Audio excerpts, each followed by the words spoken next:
So guys, आज हम जिस मूवी को देखने वाले हैं उसका नाम है 2067, जिसमें ईथन वाइट नाम का एक लड़का 400 साल फ्यूचर में पृथ्वी को बचाने के लिए जाता है।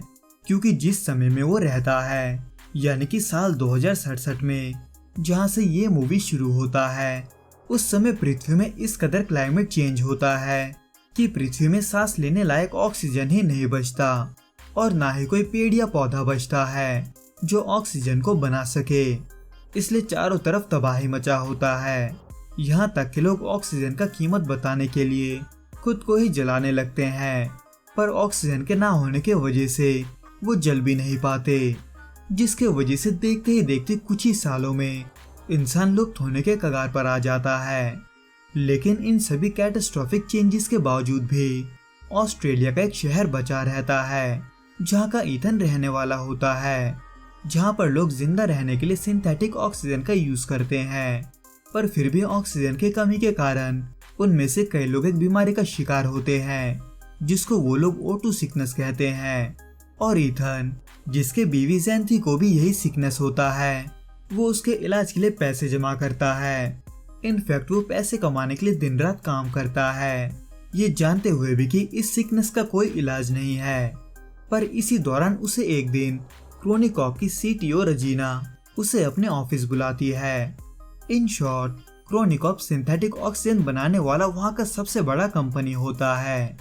खैर, जब ईथन अपने दोस्त के साथ रजीना के ऑफिस जाता है, तब उसे ये पता नहीं होता कि उसे वहाँ पर किस लिए बुलाया गया है। पर जैसे ही रजीना ये कहती है कि वो पूरे इंसानियत को बचा सकता है, वैसे ही ईथन उसे मजाक समझकर वहाँ से जाने लगता है। पर तभी रजीना उसके सिक्योरिटी लेवल को अपग्रेड करके उसे उनके लैब ले जाती है। इन शॉर्ट, अगर ईथन का सिक्योरिटी लेवल अपग्रेड नहीं होता तो वो ऐसे में लैब में घुस भी नहीं सकता था। खैर, उसको करने के बाद रजीना ईथन को लैब में ले जाती है, उसको क्रोनिकल नाम के एक मशीन को दिखाने के लिए। एक ऐसा मशीन जिसके मदद से टाइम ट्रेवल किया जा सकता है। इनफैक्ट, ईथन के पिता ने मरने से पहले क्रोनिकल को बनाया था, जो कि ईथन को नहीं पता होता और ना ही उसे अपने पिता का उतना परवाह होता है, क्योंकि उसे जहाँ तक याद था उसका पिता उसे छोड़कर चला गया था। खैर, इन सब के बारे में जानने के बावजूद भी रजीना ईथन को क्रोनिकल के बारे में ये बताती है कि उन्होंने हाल ही में उसके जरिए एक रेडियो वेव को भेजा था, जो कि वापस भी आया, लेकिन एक इनकोडेड मैसेज के साथ, जिसको सुनकर ईथन चौंक जाता है। पर जैसे ही रजीना ये बताती है कि वो मैसेज 400 साल फ्यूचर से आया है, तो ऐसे में ईथन के लिए इससे बड़ा झटका और कुछ नहीं होता, क्योंकि जो इंसान कुछ ही सालों में लुप्त होने के कगार पर हैं, उनका 400 साल बाद भी जिंदा रहना पॉसिबल कैसे हो सकता है, खास करके इस O2 सिकनेस के रहते, जो कि ईथन रजीना से कहता है। इसलिए ईथन को विश्वास दिलाने के लिए वो लोग ईथन को वो मैसेज दिखाते हैं जो 400 साल फ्यूचर से आया था, जिसमें लिखा होता है ईथन वाइट को भेजो।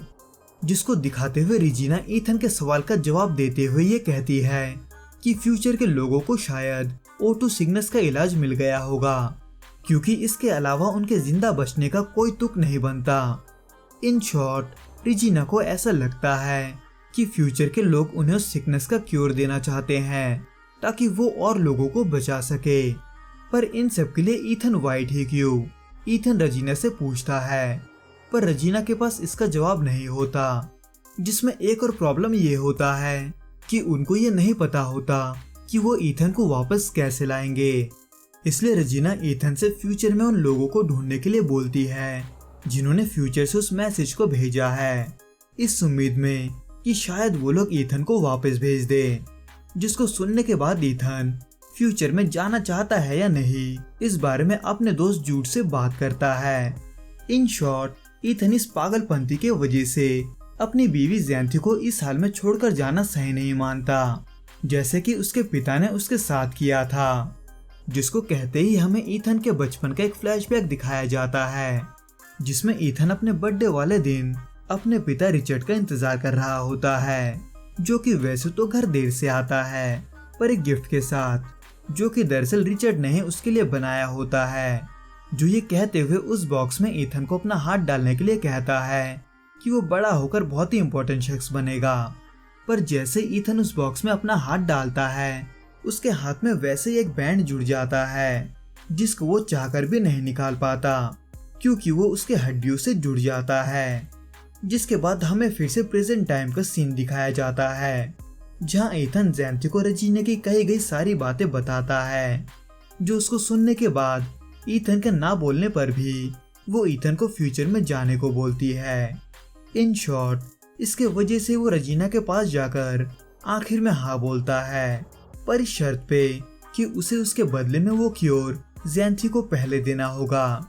जिसके बाद वो सभी ईथन को तैयार करके उसे आर्ची नाम का एक डिवाइस देते हैं, जो नेविगेशन और कम्युनिकेशन जैसे कई काम कर सकता था। जिसको लेने के बाद ईथन जूड को अलविदा कहते हुए क्रॉनिकल के अंदर जाता है, जहां से वो लोग उसे कुछ सेकंडों में ही 407 साल फ्यूचर में भेज देते हैं। जहां ईथन होश में आते ही खुद को आग के लपटों के बीच पाता है, पर जैसे ही वो उस सूट को उतारकर चैन की सांस लेता है, वो देखता है कि उसके चारों तरफ हरियाली है, जिसे ना तो उसने पहले कभी देखा था और ना ही महसूस किया था। खैर, इन सब के बाद जब वो काम पर लग जाता है, तब वो आर्ची को फॉलो करते हुए एक बंकर तक पहुंचता है, पर वहां जाते हुए कंकाल को देखकर डर जाता है। पर जैसे ईथन उसे गौर से देखता है, वो देखता है कि उस कंकाल ने उसने बिल्कुल उसके तरह एक जंपसूट पहन रखा है, जिसमें उसी का ही नाम होता है। यहाँ तक कि ईथन को चेक करने पर उस कंकाल के हाथ में अपने जैसा ही एक बैंड मिलता है, पर उसका लाइट लाल होने के बजाय हरा होता है। इन शॉर्ट, वो कंकाल ईथन का ही होता है, लेकिन फ्यूचर वाले ईथन का, जिसके पास भी एक आर्ची था।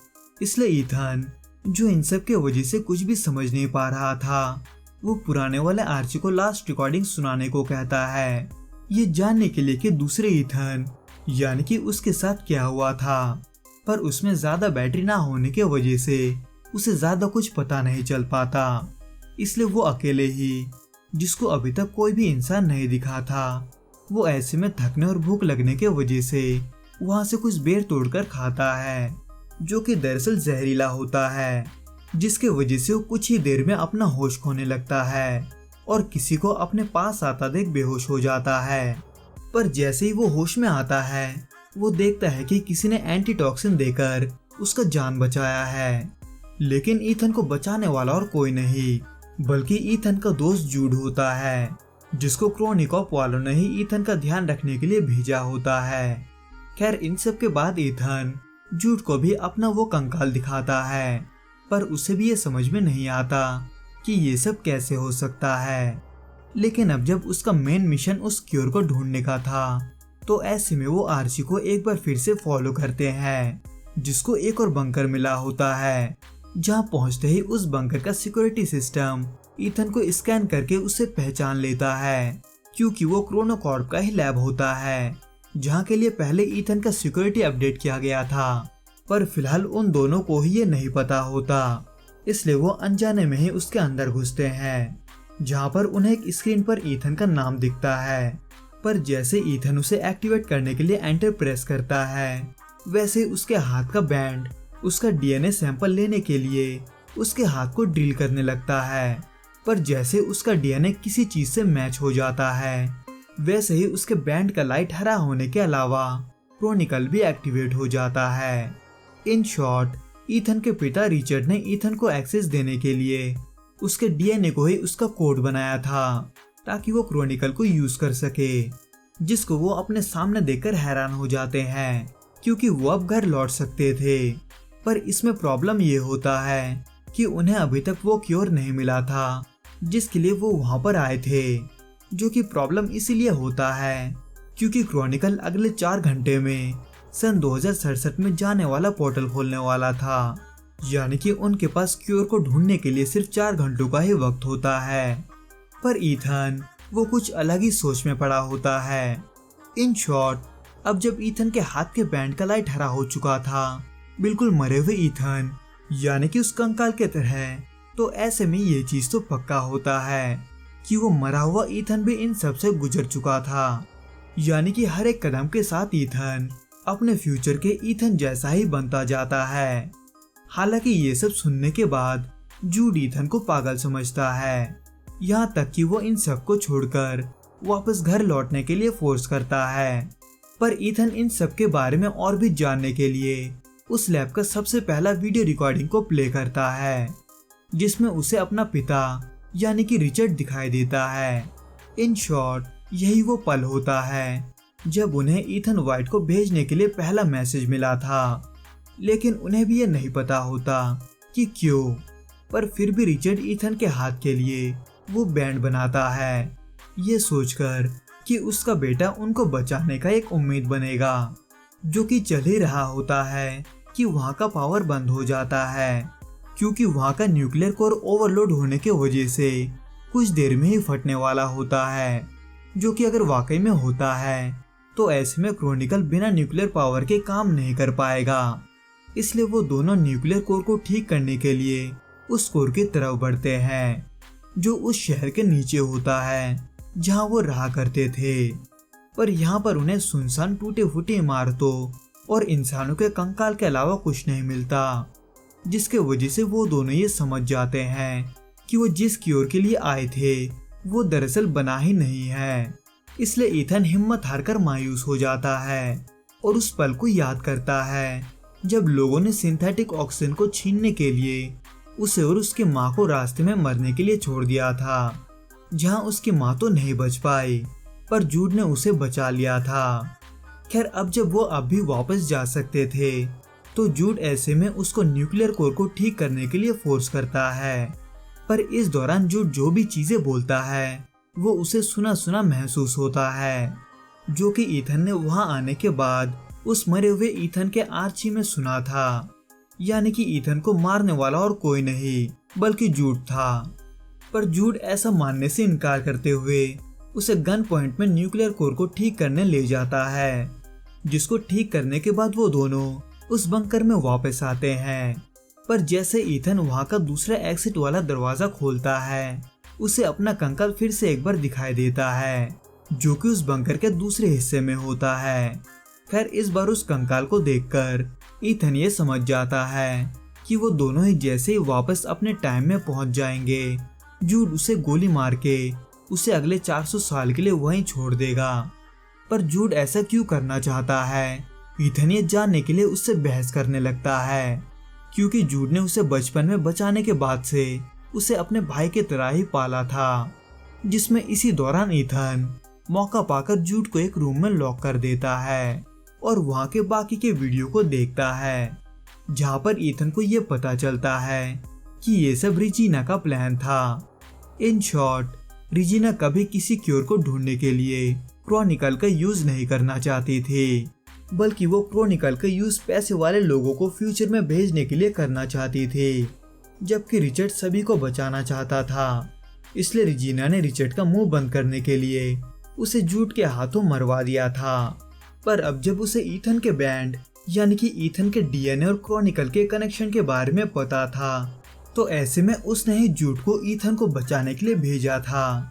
यहाँ तक कि अब भी जूड को ईथन के पीछे पीछे रिजीना ने ही भेजा होता है, ताकि वो फ्यूचर के क्रॉनिकल का पावर सोर्स को ठीक करके उसे ईथन के जरिए एक्टिवेट करवा दे और फिर घर लौटने पर उसे गोली मार दे।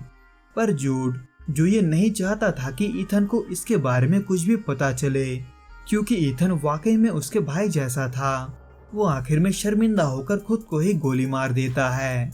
पर इन सभी बातों से अनजान रिजीना वहाँ 2067 में सभी अमीर लोगों को फ्यूचर में लाने के लिए तैयार होती है। उसे बस इंतजार होता है तो बस ईथन के वापस आने का। इसलिए वो ईथन के क्रॉनिकल से कनेक्ट होने के लिए उसे अपने टाइम से एक सिग्नल भेजती है, पर ईथन उस सिग्नल का कोई भी जवाब नहीं देता। इन शॉर्ट ईथन फाइनली ये समझ जाता है कि वो इतने देर से जिस शख्स को क्योर के लिए ढूंढ रहा था वो खुद वही शख्स था जो असल में वहाँ पास्ट को बदलने आया था। इसलिए वो सबसे पहले उसी वक्त में सेंड ईथन वाइट का मैसेज भेजता है जिस वक्त में रिचर्ड को पहले वो मैसेज मिला था।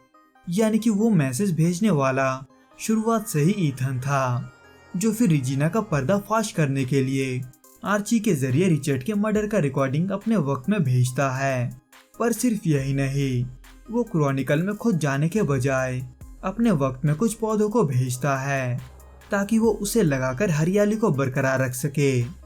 जिसके बाद आखिर में ईथन उस क्रॉनिकल को तबाह करके उस टाइमलाइन को बदल देता है, जिसके वजह से ना तो उस बंकर के बाहर उसका कंकाल पड़ा होता है और ना ही वो जगह सुनसान होता है जिस शहर को उसने थोड़ी देर पहले बर्बाद देखा था, बल्कि वो अब कुछ और ही बन चुका होता है। तो दोस्तों, इस वीडियो में बस इतना ही। मैं आपसे फिर मिलूंगा कुछ नए और ऐसे ही अनोखे मूवीज के साथ। अगर आपको ये वीडियो पसंद आए तो प्लीज इस वीडियो को लाइक, शेयर और प्लीज इस चैनल को सब्सक्राइब जरूर करें। Till then, good bye and be safe.